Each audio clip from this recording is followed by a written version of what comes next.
하나님의 약속은 하나님의 말씀으로부터 시작되는 것을 압니다. 우리에게 주신 하나님의 말씀 위에 믿음으로써 맺은 약속을 소망하게 하시고 새 언약이신 그리스도를 보게 하옵소서. 예수님의 이름으로 기도드립니다. 아멘. 최근 세계의 이목은 인도 차이나 반도의 한 국가에 집중되고 있습니다. 미얀마이죠. 지난 2월 1일에 일어난 군부 쿠데타에 대한 저항으로 민주화 시민운동이 시작이 되었습니다.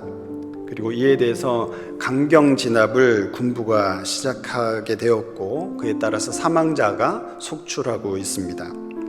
1980년 5월 18일 광주의 민주화 운동을 생각하게 하는 이 미얀마 민주화 운동이 계속되면서 힘없는 희생자들의 숫자가 계속해서 늘어나고 있습니다. 바라기는 속히 무력에 의한 진압이 멈추고 올바른 민주주의 사회가 실현이 되어서 미얀마가 평화 가운데 살아갈 수 있기를 기도하고 또 응원합니다.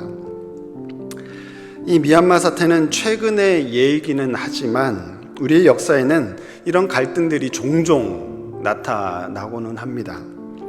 이런 갈등들을 보고 있으면 국가에 대해서, 국가라는 것에 대해서 여러 가지 생각들을 하게 되는데요. 근대적인 국가 간 형성을 말하면서 빼놓을 수 없는 사람 가운데 한 사람이 토마스 홉스라는 사람이 있습니다. 홉스는 17세기의 인물로서 성악설, 사람은 원래 악하게 태어난다 라는 성악설을 바탕으로 한 사회계약서를 이야기했던 사람입니다. 오늘 저는 이 말씀을 준비하면서 이 홉스의 사상이 잘 담겨있는 리바이어던이라는 저서를 좀 참고해서 말씀을 준비했어요. 이 리바이어던이라는 말은요, 우리 성경 욥기 41장에 보면 리워야단이라는 바다 괴물이 등장해요. 근데 그 리워야단의 영어 표기가 리바이어던이거든요. 지금 사진에서 잘 보이지 않겠지만 뒤에 사람 모양이 하나 있죠. 이 사람이 오른손에는 검을 들고 있고요. 이건 정치 권력을 상징합니다. 왼쪽에는 지팡이를 들고 있어요. 이건 교회 권력을 상징하고 있습니다. 그런 거인이 하나 그려져 있는데 이 거인을 자세히 보시면요, 수많은 사람들로 이루어져 있는 걸 볼 수 있어요. 이 거인이 갑옷을 입고 있는 게 아니라 그 안에 보면 사람을 촘촘히 그려 넣었어요. 많은 사람들로 구성 또는 만들어진 거인의 모습을 묘사해 두고 있습니다. 다시 말해서 이 홉스가 말하는 리바이어던이라는 것은 인간의 집합이면서 인간의 힘을 월등히 뛰어넘는 인격체로서의 국가를 표현하는 것이 바로 이 리바이어던이에요. 이 책에서는 국가는 어떻게 생성되고 또 어떻게 기능하는가에 대한 홉스의 생각을 우리가 들여다볼 수 있습니다. 그의 저서 리바이어던에서 홉스는 이런 질문을 던지고 답합니다. 태어날 때부터 자유를 사랑하고 타인을 지배하기를 좋아하는 인간이 커먼웰스, 이 국가라는 뜻인데요, 커먼웰스 속에서 스스로를 구속하고 억압하는 궁극적인 원인과 목적 그리고 의도는 무엇일까? 그것은 자기 보존과 그것을 통해 좀 더 만족스러운 삶을 통찰하는 데 있다. 여기서 홉스가 말하는 더 만족스러운 삶은 무엇일까요? 홉스의 유명한 말을 인용해 보겠습니다. 인간은 그들 모두를 위압하는 공통 권력이 없을 때에는 전쟁 상태로 들어간다는 것이다. 이 전쟁은 만인에 대한 만인의 전쟁이다. 전쟁의 본질은 실제 전투 행위에 있는 것이 아니라 전투가 벌어질 가능성이 있느냐 없느냐, 전투가 벌어지지 않는다는 보장이 있느냐 없느냐에 달려있다. 그 밖의 기간이 평화이다 라고 이야기했어요. 홉스는 인간의 본성 속에는 분쟁을 일으키는 본성 세 가지가 있다고 했는데 첫 번째는 경쟁이에요. 모든 사람이 평등하다고 했을 때 능력은 차이 날 수 있잖아요. 그래서 누군가가 더 많은 것을 가지고 있으면 나도 많은 것을 가지고 싶은 그런 마음들이 생긴다는 거죠. 그게 경쟁이에요. 두 번째는 불신이에요. 그렇게 경쟁하다 보니까 저 옆에 있는 사람이 나의 것을 뺐으면 어떡하지? 라는 그런 마음들이 생기는 거죠. 불신입니다. 그리고 경쟁과 불신 가운데 있다 보면 사람들이 공명심이 생겨요. 나는 더 뛰어난 사람처럼 보이고 싶어하는 마음, 나는 더 강한 사람처럼 보이고 싶은 마음, 그런 것들이 생긴다는 거예요. 이러한 경쟁과 불신과 공명심 때문에 전쟁이 시작된다는 것이죠. 그래서 커먼웰스라는 공통 권력이 없는 상태인 자연 상태에서 인간은 남보다 더 편하게 많은 것을 얻기 위해서, 그리고 자신의 평판을 유지하기 위해서 침략하거나 침략에 대비하게 된다. 말 그대로 만인에 대한 만인의 전쟁 상태가 되는 거예요. 앞서 홉스가 말한 대로 실제로 전쟁 행위가 총칼을 가지고 싸웠느냐 아니냐, 이게 중요한 게 아니라는 거예요. 전투가 벌어질 가능성이 존재하거나 전투가 벌어지지 않는다라는 보장이 없는 한 이미 전쟁은 시작된 것이고 전쟁 중이라는 것이죠. 이러한 형편을 홉스는 비참한 전쟁 상태이다 라고 이야기를 했습니다. 이러한 비참한 전쟁 상태를 벗어나기 위해서 홉스가 제시하는 대안은 모두를 위압하는 공통 권력으로서의 커먼웰스, 국가를 대안으로 제시해요. 이러한 국가는 때로는 국가에 속한 개인을 구속하고 억압하기도 합니다. 그런데 태어날 때부터 자유를 좋아하고 타인을 지배하기를 좋아하는 인간이 국가로부터 그런 구속과 억압을 받는다는 거예요. 그걸 수용한다는 겁니다. 왜 그렇습니까?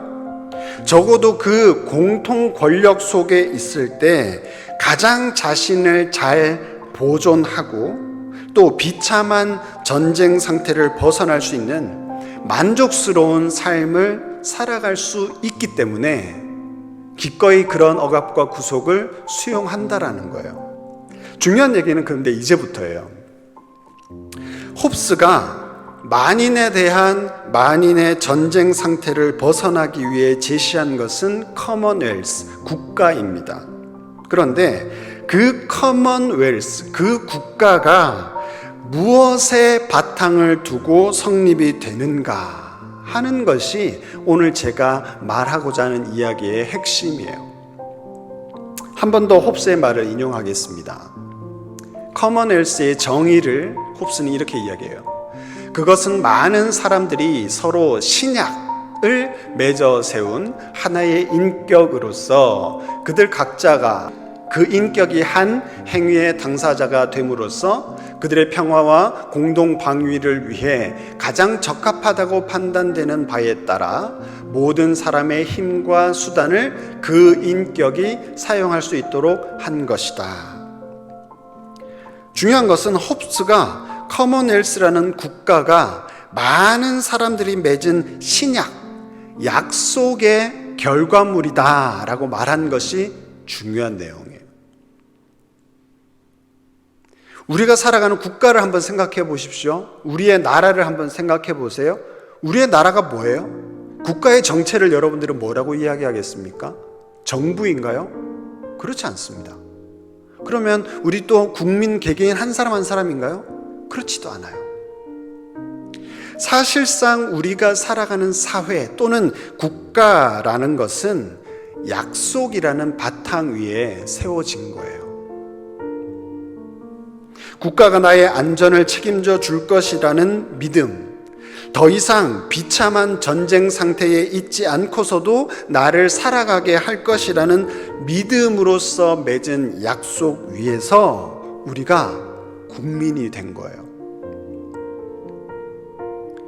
약속 위에 나라가 세워진다. 우리 그리스도인들에게 이러한 생각은 그리 낯선 개념은 아니지 않습니까? 우리에게 익숙한 개념이잖아요. 약속이라고 하는 것은 신구약 성경을 관통하는 여러 가지 중심 개념들 중에서 가장 중요한 개념이라고 저는 생각합니다. 구약과 신약, 성경에 보면 구약이 있고 신약이 있잖아요. 이 구약과 신약이라는 이름 자체가, 그 말 자체가 약속이라는 뜻이에요. 옛 언약, 새로운 언약. 그것이 구약과 신약이 되는 거죠. 그래서 우리가 성경 곳곳을 보면 하나님의 약속을 우리가 실제로 찾아볼 수 있잖아요. 하나님께서 우리가 성경에 보면 대표적인 게 이스라엘 백성들과 약속을 맺으시는데, 하나님께서 이스라엘 백성들과 약속을 맺으셨다라는 말에는 두 가지의 중요한 의미가 들어 있습니다. 하나는요, 하나님께서 이스라엘 백성들과 대등한 위치로 자신을 낮추셨다라는 거예요. 약속이라는 것은 인격적인 사건이기 때문에 어느 한쪽이 인격적이지 않으면 성립할 수가 없어요. 또한 평등한 인격 관계에서만 정상적인 약속이 가능합니다. 예를 들어서 여러분들이 아무리 강아지를 사랑한다고 해서 강아지랑 우리가 약속을 맺을 수는 없어요. 왜냐하면 대등한 관계가 아니기 때문입니다. 또는 사장님과 평사원이 약속을 한다고 해도 그것은 약속이 될 수 없어요. 갑을 관계에서, 권력에 의해서 그 약속은 언제든지 틀어질 수 있거나 왜곡될 수 있기 때문에 그것도 올바른 약속이라고는 할 수 없을 겁니다. 그런데 하나님께서 이스라엘 백성들과 언약, 약속하시기 위해서 자기 스스로를 이스라엘 백성들과 대등한 위치로 낮추셨다라는 거예요. 그리고 또 하나의 의미는 하나님께서 자신을 피조물과의 약속에 스스로를 구속시키셨다는 거예요. 하나님은 창조주시지 않습니까? 우리는 피조물이에요. 그런데 창조주와 피조물이 약속을 하는 관계 속에서 하나님께서 자기를 낮추셨고 약속하셨기 때문에 그 약속은 반드시 이루어져야만 하는 구속력이 생겨요. 하나님은 창조주신데 굳이 그렇게 하지 않으셔도 되는데 자기 스스로를 그 약속 가운데 구속시킨다는 겁니다. 만약 그 약속이 이루어지지 않는다면 하나님은 창조주로서의 어떤 이름 또는 창조주로서의 어떤 자리, 능력, 위신 잃어버리게 되는 거예요. 그런데 이스라엘과 약속을 맺는 순간 하나님께서 그 책임에 친히 구속되셨다는 거죠. 그렇게 하나님께서 이스라엘 백성들과 맺으신 첫 번째 계약, 언약, 약속이 무엇입니까? 출애굽한 이스라엘 백성들과 시내산에서 맺으신 언약이었어요. 세계가 다 내게 속하였나니 너희가 내 말을 잘 듣고 내 언약을 지키면 너희는 모든 민족 중에서 내 소유가 되겠고 너희가 내게 대하여 제사장 나라가 되며 거룩한 백성이 되리라. 하나님의 소유, 제사장 나라, 거룩한 백성이 되었다라는 말은 토마스 홉스의 말을 빌려서 말하면 비참한 전쟁 상태를 벗어난 모양, 그것이 하나님의 소유, 제사장 나라, 거룩한 백성이라는 거예요. 이전에는 비참한 전쟁 상태 가운데 있었는데 하나님과의 약속을 통해서 하나님이라는 공통 권력 안에 들어갔기 때문에 이제 그의 소유가 되고 그의 제사장의 나라가 되며 거룩한 백성이 됨을 통하여 비참한 전쟁 상태를 벗어나게 되는 거예요. 왜냐하면 하나님의 강력한 영향력 안에 들어왔기 때문이에요. 이제 괜찮다라는 거예요. 그렇게 하기 위한 선행 조건이 뭐예요? 내 언약을 지키면. 그래서 언약을 제안하시는 하나님 앞에 이 말씀을 들은 이스라엘 백성들이 이렇게 응답하지 않습니까? 백성이 일제히 응답하여 이르되 여호와께서 명령하신 대로 우리가 다 행하리이다. 계약, 약속이 체결되는 장면이에요. 일방적인 약속이 아니라 상호 합의한 약속이었다라는 거예요. 그래서 그 언약의 대표적인 내용인 십계명을 하나님께서 친히 돌판에 새겨서 모세에게 건네주기도 하셨지 않습니까? 그런데 결론적으로 말하면 이스라엘 백성들은 하나님과의 첫 번째 약속을 지키는데 실패합니다.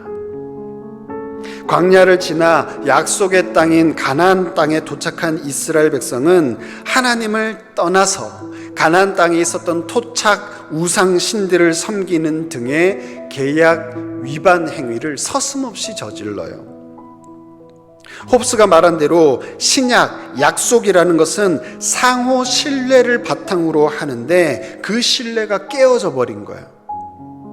그래서 하나님께서도 이스라엘 백성들을 더 이상 하나님의 소유, 제사장 나라, 그의 거룩한 백성으로 인정하지 않으시고, 그러한 결과로 인해서 이스라엘 백성들은 분열을 경험하고요, 주변의 열강들의 침략을 받고 결국에는 멸망하게 돼요. 그런데 그렇게 이스라엘 백성들의 역사가 끝이 났습니까? 그렇지 않습니다. 사실상 첫 번째 약속은 이스라엘 백성들의 일방적인 일탈로 깨어졌지만 하나님은 이스라엘 백성들을 포기하지 않으세요. 이사야서에는 이런 말씀이 있습니다. 그러나 나의 종 너 이스라엘아, 내가 택한 야곱아, 나의 벗 아브라함의 자손아, 내가 땅끝에서부터 너를 붙들며 땅 모퉁이에서부터 너를 부르고 내게 이르기를 너는 나의 종이라. 내가 너를 택하고 싫어하여 버리지 아니하였다. 난 너희를 버린 적이 없다. 난 너희를 싫어하지 않는다. 그리고 이어지는 말씀이 이사야 41장 10절 말씀, 아주 유명한 말씀이잖아요. 두려워하지 말라. 내가 너와 함께 하겠다. 놀라지 말라. 내가 너의 하나님이 되겠다. 내가 너를 굳세게 하겠고 나의 오른손으로, 참으로 나의 의로운 오른손으로 너를 붙들겠다 하는 축복하시는 말씀하시거든요. 아무튼 하나님은 이스라엘 백성들을 포기하지 않으세요. 그래서 선포하게 되는 것이 오늘 우리가 함께 봤던 구약 본문인 예레미야서에서 보게 되는 새 언약이에요. 여호와의 말씀이니라. 보라, 날이 이르리니 내가 이스라엘 집과 유다 집에 새 언약을 맺으리라. 하나님께서 새로운 언약을 말씀하세요. 약속의 내용과 조건은 변함이 없습니다. 왜냐하면 하나님은 한 번도 이스라엘을 포기하신 적이 없기 때문이에요. 다만 약속을 갱신하는 거예요. 그래서 이전 계약에 어떤 문제가 있었는지, 또 누구의 책임 소재가 있는지를 분명하게 꼬집어서 이야기하십니다. 32절 말씀이에요.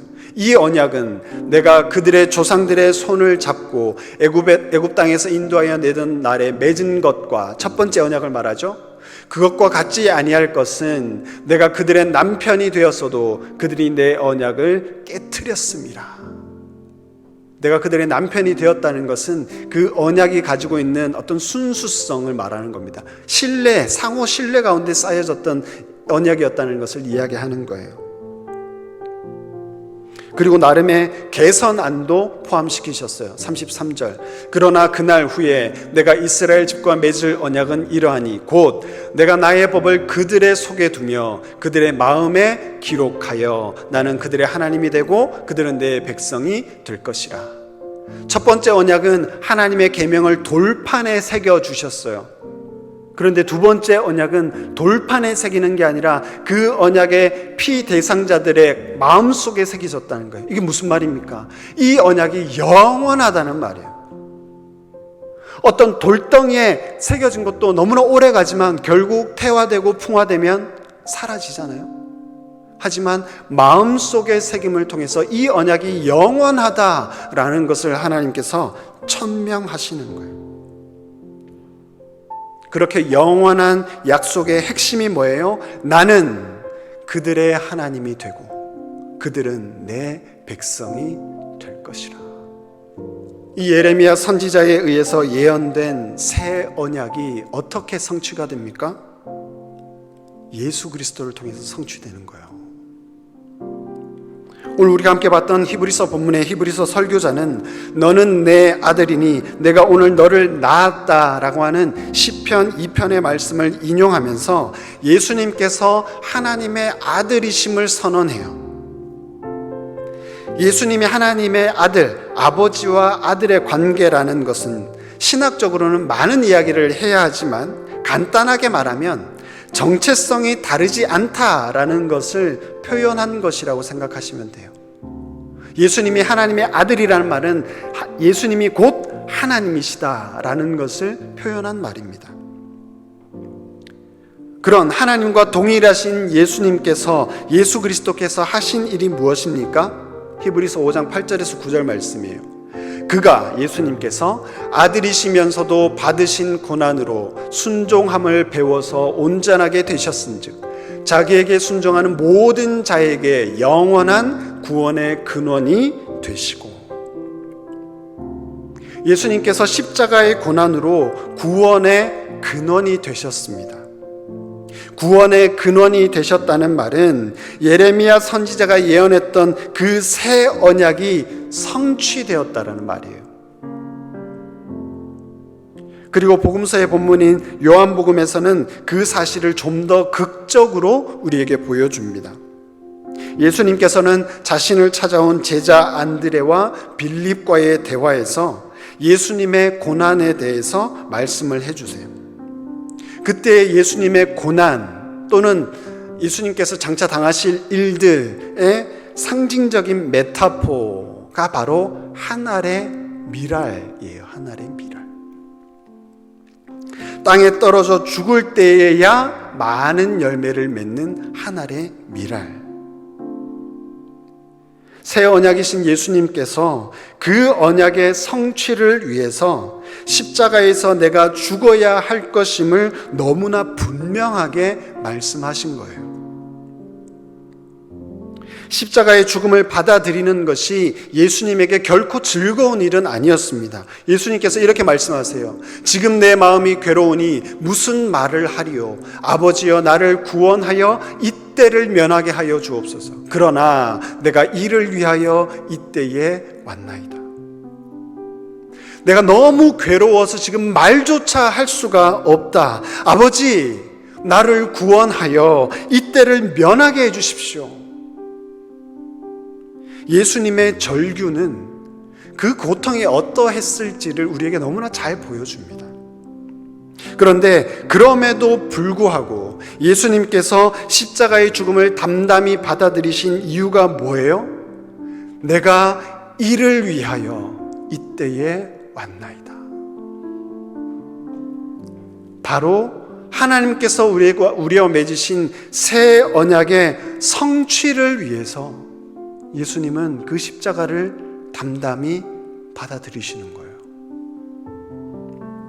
예수님의 십자가와 부활은 이러한 새 언약의 성취를 확인하는 과정으로서 하나님께서 우리와의 약속에 얼마나 신실하신지를 우리로 하여금 알 수 있게 해줍니다. 우리가 이러한 약속 가운데 있어요, 여러분. 이 약속에 우리의 믿음이 필요합니다. 지금 청년의 때를 살아가는 여러분들 자유롭고 싶죠? 더 많은 것을 편안하게 누리고 싶죠?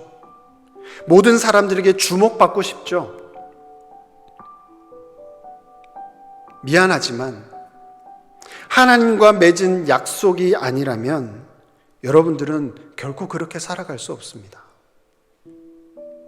하나님의 약속에 대한 믿음이 없이 지금 여러분들의 삶이 자유롭고 평안하다고 생각한다면 그것은 여러분들의 착각이에요.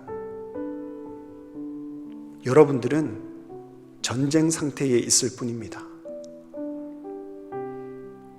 헬조선이라고 불리는 대한민국 속에서도 이러한 엉뚱하고 부조리하고 불합리한 대한민국 속에서도 우리는 자기 보존과 비참한 전쟁 상태가 아닌 더 만족스러운 삶을 위해서 스스로를 구속하고 억압하기도 합니다. 그런데 그 속에서 여러분들 만족스러우신가요? 그 속에서 여러분들 평화로우세요? 만약 그렇지 않다면 새 언약 위에 세워진 하나님의 나라를 살아가기를 권면합니다. 구원의 약속을 위해 살아가는 신앙 삶이 때로는 우리를 구속시키는 것 같고 우리를 억압하는 것 같게 느껴지기도 할 테지만 그것이 구원과 영원한 삶이라는 더 만족스러운 삶으로 여러분들을 인도할 거예요. 그러한 약속에 대해 소망을 가지고 살아가는 저와 여러분들이 다 되시기를 주님의 이름으로 축원합니다.